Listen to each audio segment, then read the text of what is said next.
नमस्कार, मैं हूं पम्मी। प्योर पटना में आपका स्वागत है। आज 11 अप्रैल दिन शनिवार। खबरों की ओर बढ़ने से पहले डालते एक नजर आज की सुर्खियों पर। पटना मेट्रो रफ्तार पर पहला अंडरग्राउंड स्टेशन तैयार। पटना डीएम का निजी स्कूलों पर सख्त अल्टीमेट जारी। पटना नगर निकाय अस्थायी समिति चुनाव की तिथियां घोषित। पटना विश्वविद्यालय में 21 कोर्सों की फीस बढ़ाने की तैयारी। पंजाब किंग्स और हैदराबाद का आज होगा बड़ा मुकाबला। तो चलिए बढ़ते हैं आज की 25 अहम खबरों की ओर विस्तार से। पटना मेट्रो रफ्तार पर पहला अंडरग्राउंड स्टेशन तैयार। पटना मेट्रो परियोजना तेजी से अंतिम चरण पहुंच रही है। शहर का पहला underground station Moinul Haq stadium के पास लगभग तैयार हो चुका है, जहां सिविल कार्य पूरा हो चुका है और इलेक्ट्रिक व सिग्नल काम जारी है। टनलिंग तेजी से चल रही है और राजेंद्र नगर तक नेटवर्क बनाने का लक्ष्य है। अल्टीमेटेड कॉरिडोर का काम भी अंतिम चरण में है।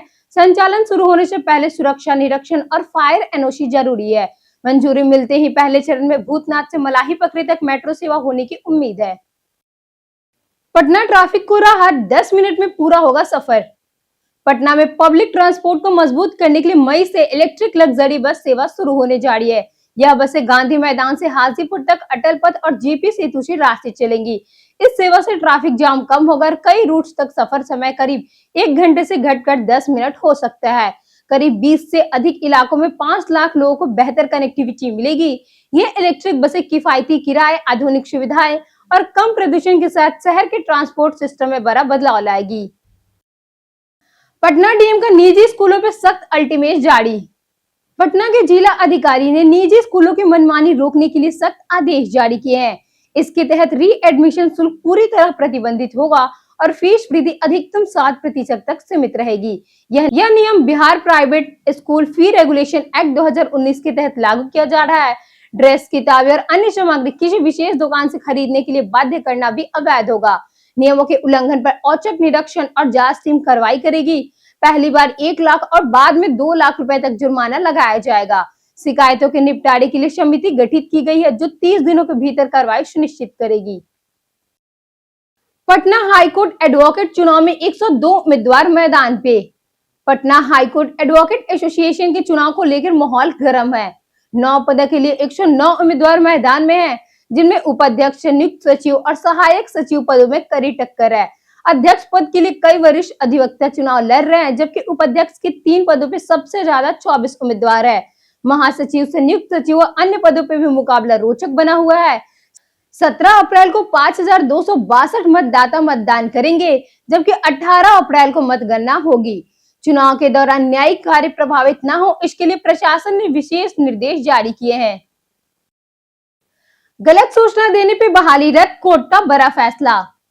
पटना हाईकोर्ट ने सरकारी नौकरियों में पारदर्शिता पर सख्त रुख अपनाते हुए कहा है कि आवेदन में गलत जानकारी या भ्रामक जानकारी देना गंभीर कदाचार है और इसके आधार पर मिली नौकरी कभी भी समाप्त की जा सकती है।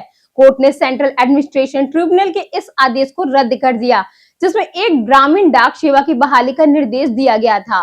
मामले में अभ्यर्थी में 10वीं में हिंदी विषय होने की गलत जानकारी दी थी, जबकि प्रमाण पत्र में संस्कृत दर्ज था। कोर्ट ने माना है कि इसमें मेरिट प्रभावित है और सेवा समाप्ति को वैध ठहराया। पटना के 25 स्कूलों में 300 बच्चे का सर्वे शुरू। नेशनल एजुकेशन पॉलिसी 2020 के तहत पटना के 25 स्कूलों में 300 बच्चों की बुनियादी साक्षरता और गणितीय क्षमता का आकलन किया जा रहा है। यह सर्वे एनसीईआरटी के परख कार्यक्रम के अंतर्गत आयोजित हो रहा है। इसमें 14 सरकारी हिंदी माध्यम और 11 निजी अंग्रेजी माध्यम स्कूल शामिल है। हर स्कूल से 12 छात्रों का चयन किया गया है। तीसरी कक्षा के छात्रों में भाषा और गणित के प्रश्न पूछे जा रहे हैं। यह मिडलाइन सर्वे 2022 की बेसलाइन से तुलना कर शिक्षा की गुणवत्ता में सुधार को मापने के लिए किया जा रहा है।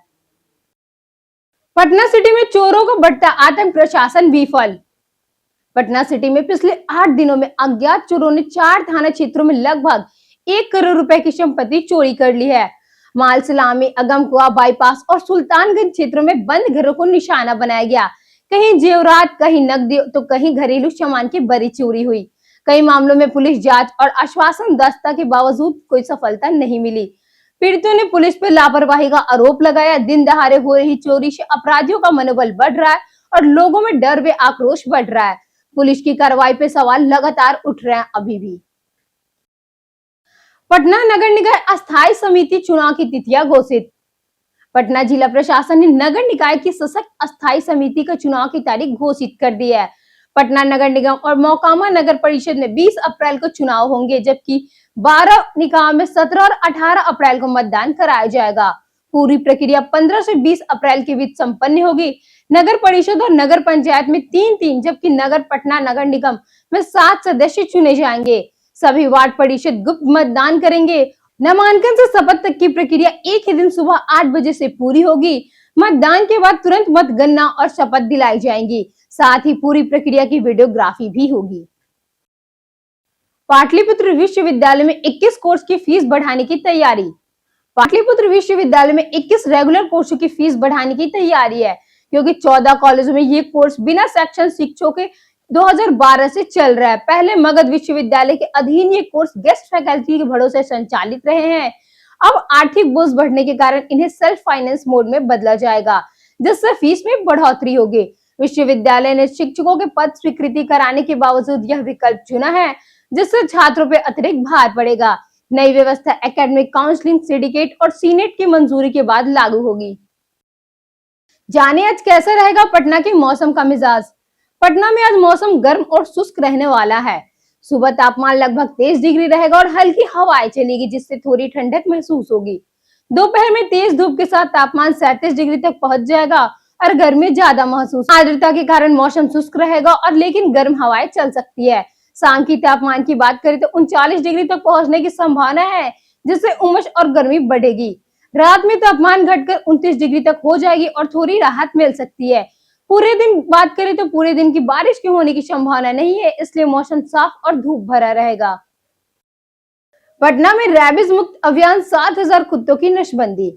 पटना नगर निगम शहर को रैबिज मुक्त बनाने के लिए विशेष अभियान चला रहा है, जिसके तहत पिछले 6 महीनों में 7,333 आवारा कुत्तों का टीकाकरण और नसबंदी की गई। संक्रमण रोकने के लिए 70% टीकाकरण लक्ष्य रखा गया है। रामचक बैरिया में 2,000 कुत्तों की क्षमता वाला बड़ा डॉग शेल्टर प्रस्तावित है। पकड़े गए कुत्तों का इलाज कर उन्हें उसी क्षेत्र में छोड़ा जाता है। शिकायतों के लिए हेल्पलाइन और कंट्रोल रूम सक्रिय है। हर वार्ड में डॉग फीडिंग जोन बनाए जाएंगे ताकि स्वच्छता बनी रहे। नगर निगम ने अभियान की सफलता के लिए नागरिकों से सहयोग की अपील की है। सिलीगुड़ी संपत्ति केस में गौतम कुमार पर शिकंजा। किशनगंज के तत्कालीन एसडीपीओ गौतम कुमार पर भ्रष्टाचार मामले में तेजी हो गई है। आर्थिक अपराध इकाई में सिलीगुड़ी में उनकी 2 मंजिला संपत्ति का खुलासा होने के बाद उनसे पूछताछ के लिए तलब किया गया है। यह मकान उनकी महिला मित्र शगुफ्ता शमीम के नाम पे जुलाई 2025 में रजिस्टर्ड है, लेकिन जांच में इसे गौतम कुमार की संपत्ति माना गया है। इससे पहले भी उनसे 4 घंटे पूछताछ हो चुकी है, जिसके बाद उन्हें निलंबित कर दिया गया था। अब उन्हें जरूरी दस्तावेजों के साथ फिर ईओयू के सामने पेश होने का निर्देश दिया गया है। पटना पुलिस पर बड़ा एक्शन, इनामी बदमाशों पर शिकंजा। पटना पुलिस लूट, हत्या और डकैती जैसे गंभीर मामलों में फरार 40 इनामी अपराधियों की तलाश में कई राज्यों में लगातार छापेमारी कर रही है। इनमें 4 अपराधी लंबे समय से फरार है और हर सूची में शीर्ष पर रहते हैं। 1 लाख से 25,000 रुपए तक के इनामी इन अपराधियों को पकड़ने के लिए विशेष टीम सक्रिय है। एसएसपी कार्तिकेय शर्मा के अनुसार अपराधी की गिरफ्तारी हो चुकी है, तभी कुछ नए नाम भी अभी सूची में जारी हैं। पुलिस पहले भी कई राज्यों में कार्रवाई कर रही अपराधियों को गिरफ्तार कर चुकी है और अभियान अभी भी जारी है। मानसून से पहले सुस्ती पर निगम का सख्त फैसला। पटना नगर निगम ने मानसून से पहले नाला उड़ाही सुस्ती पर सख्त कार्रवाई करते हुए 6 अंचलों के कार्यपालक पद अधिकारियों का वेतन रोक दिया और 2 दिन से स्पष्टीकरण मांगा है। अप्रैल अंत तक कार्य पूरा होने का लक्ष्य था, लेकिन प्रगति धीमी रही। नगर आयुक्त यशपाल मीणा के निर्देश पर जल निकासी व्यवस्था की लगातार निगरानी की जा रही है। पंप सेटों पर निर्भरता घटाने, नालों की मरम्मत, मैनहोल लिविंग और कैच पिट सफाई पर जोर दिया गया है। सभी पंप सेटों का ट्रायल रन और संसाधन को बेहतर उपयोग के निर्देश भी दिए गए हैं। सीबीआई जांच पे उठे सवाल, जनता सड़कों पे उतरी। पटना में नीट छात्र रेप हत्या मामले को लेकर भारी प्रदर्शन हुआ, जिसमें पुलिस और प्रदर्शनकारियों के बीच झड़प हुई। प्रदर्शनकारी सीबीआई जांच में देरी और लापरवाही का आरोप लगाते हुए सीबीआई कार्यालय घेरने निकले। मां ने सीबीआई पे भरोसा न जताते हुए दोषियों को फांसी देने की मांग की। पप्पू यादव भी शामिल हुआ और सरकार व जांच एजेंसियों पे सवाल उठाए। 90 दिन बाद भी मामले में कोई ठोस नतीजा नहीं निकला, जिससे आक्रोश और बढ़ गया है। जांच में पॉक्सो की कमी, पूछताछ न होना और डिजिटल साक्ष्य जांच में लापरवाही के आरोप है। केस दिल्ली सीबीआई को सौंपा गया है। अभी बिहार विधानसभा कोर्ट को मिली बम धमकी। बिहार विधानसभा और पटना सिविल कोर्ट को एक बार फिर बम से उड़ाने की धमकी मिलने का मामला सामने आया है।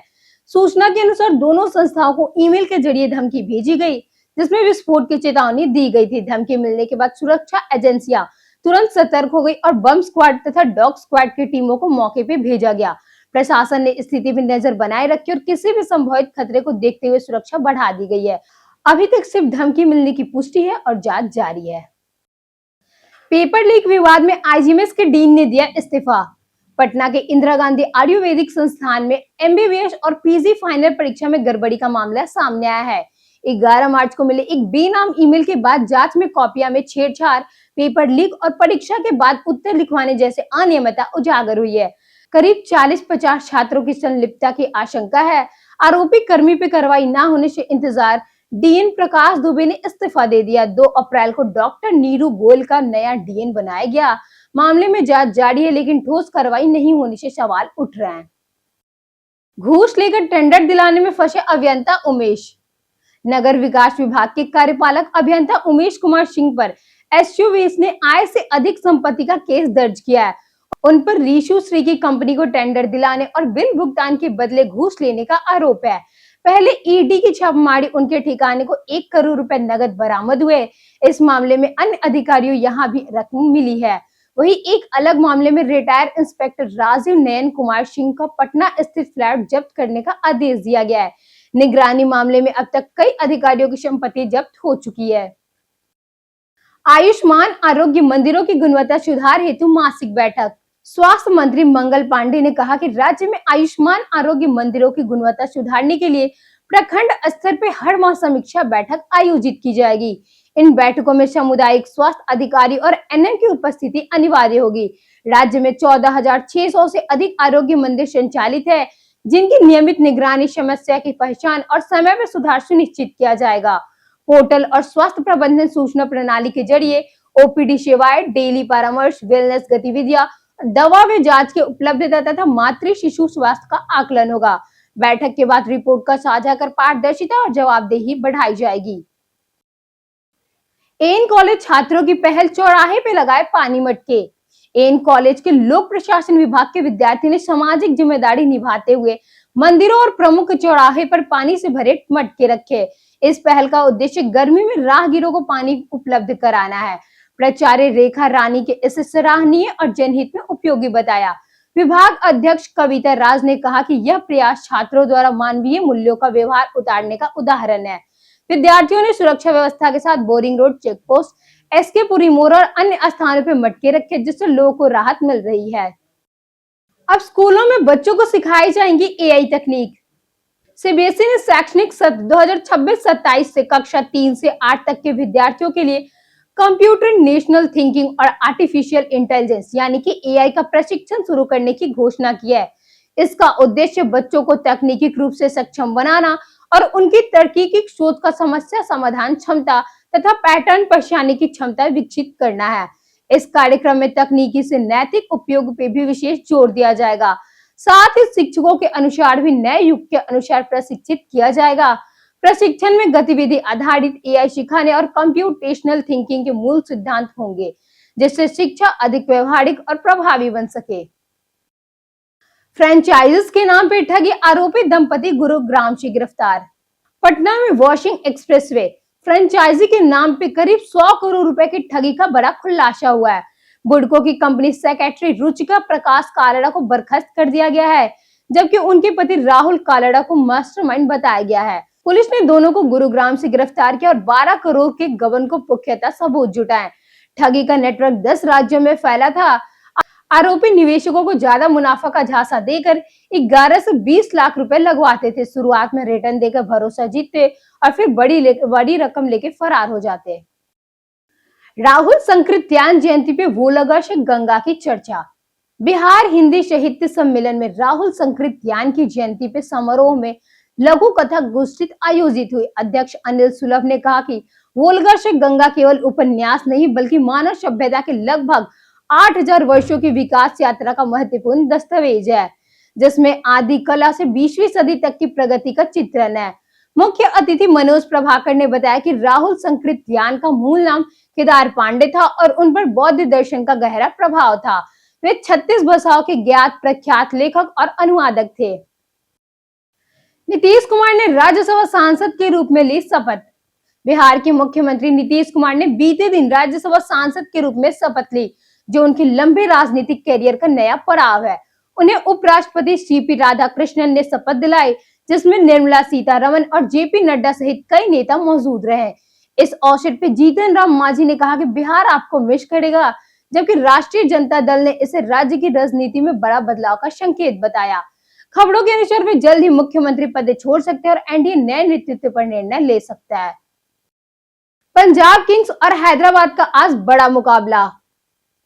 इंडियन प्रीमियर लीग यानी कि आईपीएल 2026 का 17वां मुकाबला पंजाब किंग्स और सनराइजर्स हैदराबाद के बीच 11 अप्रैल शनिवार यानी कि आज मुल्लनपुर स्थित पीसीए स्टेडियम में खेला जाएगा। यह मैच भारतीय समय अनुसार दोपहर 3:30 से शुरू होगा। दोनों टीमों के बीच पिछला मुकाबला काफी रोमांचक रहा था, जिसमें एसआरएच ने 246 रनों का लक्ष्य 18.3 ओवर में हासिल कर 8 विकेट से जीत दर्ज की थी। उस मैच में अभिषेक शर्मा ने 55 गेंदों में 141 रन बनाए थे, जबकि हर्ष पटेल ने भी 4 विकेट लिए थे। दोनों टीमें इस बार कड़ी टक्कर देगी। बीते दिन हमारे द्वारा पूछे गए सवालों का जवाब आप लोगों में से बहुत लोगों ने हमारे कमेंट सेक्शन में लिखकर दिया है। जिन्होंने हमारे द्वारा पूछे गए सवाल का जवाब दिया है, उनके नाम है राकेश मिश्रा, दयानंद सिंह, अमरजीत कुमार और सुमन कुमार। इसी के साथ बढ़ते हैं आज के सवाल की ओर। आज का सवाल है, क्या आपके क्षेत्र में गर्मी के मौसम में बिजली की स्थिति खराब हो जाती है? आप अपना जवाब हमें हमारे कमेंट सेक्शन में लिखकर जरूर बताएं। आज के लिए इतना ही। बिहार के तमाम खबरों के साथ बने रहने के लिए देखते रहिए प्योर पटना, और साथ ही अगर आप यूट्यूब चैनल पे देख रहे हैं तो चैनल को सब्सक्राइब करें, और अगर आप फेसबुक पेज पे देख